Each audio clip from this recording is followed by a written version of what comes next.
Eu preciso encontrar, ser, me fazer caber dentro daquela falsidade. Tem gente doente porque vive em busca da falsidade que o mundo vende, sem se dar conta de que falsidade é falsidade. É uma pele falsa, é um cabelo falso, é uma barriga falsa, é uma vida falsa. E aí, de vez em quando, nós vamos ver em alguns sites fotos de celebridades, homens e mulheres vendidos como lindos e maravilhosos, mas eles estão ali sem maquiagem. E aí a manchete é: vejam as celebridades sem maquiagem e assustem-se, surpreendam-se, porque eles são bem diferentes, bem diferentes. Porque, na verdade, somos bem diferentes na nossa intimidade. Então, Paulo nos faz saber que nós não devemos nos moldar pela falsidade do mundo. Ele diz: com base na graça que recebi, dou a cada um de vocês a seguinte advertência: não se considerem melhores do que realmente são. Antes, sejam honestos em sua autoavaliação. Portanto, ele diz, olha, não sejam soberbos, não pensem mais do que deveriam pensar a respeito de si.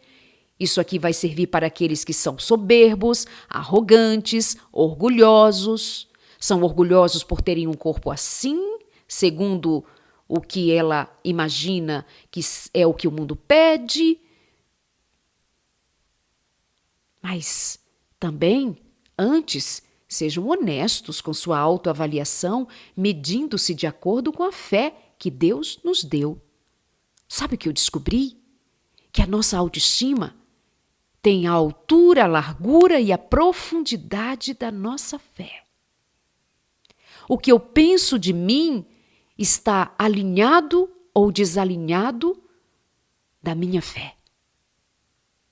Se eu penso além do que eu sou, me sinto melhor, me sinto mais que os outros, me sinto superior aos outros e os outros não chegam aos meus pés, isso vai denotar de que o Espírito de Deus não está em mim. Se eu me considerar inferior, não considerando o valor que eu tenho, a capacidade que eu tenho, os dons que Deus me deu, as habilidades que o Senhor me entregou, se eu não recebo por fé o amor de Cristo em mim, se eu tenho um olhar inadequado, indevido para mim mesma, eu vou para uma outra extremidade dessa percepção de si próprio e ele vai dizer que também não deve ser assim. Antes, sejamos honestos na nossa autoavaliação. Quem sou eu? Deixa eu aqui parar um pouco e vou esquecer, eu vou calar as vozes do que me disseram lá no passado, eu vou calar a voz do mundo que diz como eu tenho que ser, o que eu tenho que fazer para eu ser aceita, porque eu preciso ser magra, ser rica, ser bonita, ser jovem. Tem que ser jovem. Pintou cabelos brancos, esconde esses cabelos brancos, porque senão você não vai ser aceita.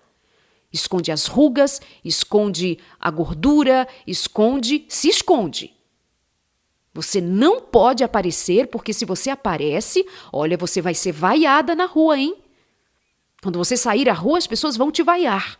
Quando você se levantar na igreja, vão vaiar você, porque você está feia, porque você está barriguda, porque você tem as mamas caídas, porque você está velha, você tem cabelo branco, você tem ruga, você não é adequada. Esquece, você não é adequada.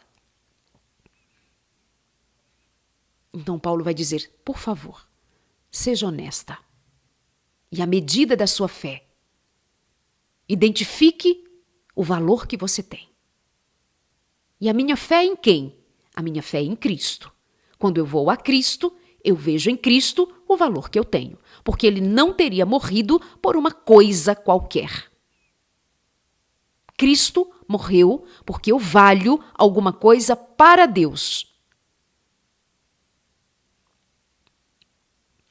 Da mesma forma que o nosso corpo tem vários membros, cada membro uma função específica, assim é também com o corpo de Cristo, somos membros diferentes do mesmo corpo e todos pertencemos uns aos outros. Que é isso? Deus, em sua graça, nos faz conhecer o verdadeiro propósito da vida. Sabe, muitas vezes nós recorremos ao que Jesus Cristo disse a respeito da vida, e ele disse que veio trazer vida e vida em abundância. Mas sabe o que é a vida em abundância? É a vida em Jesus, porque Ele é a vida.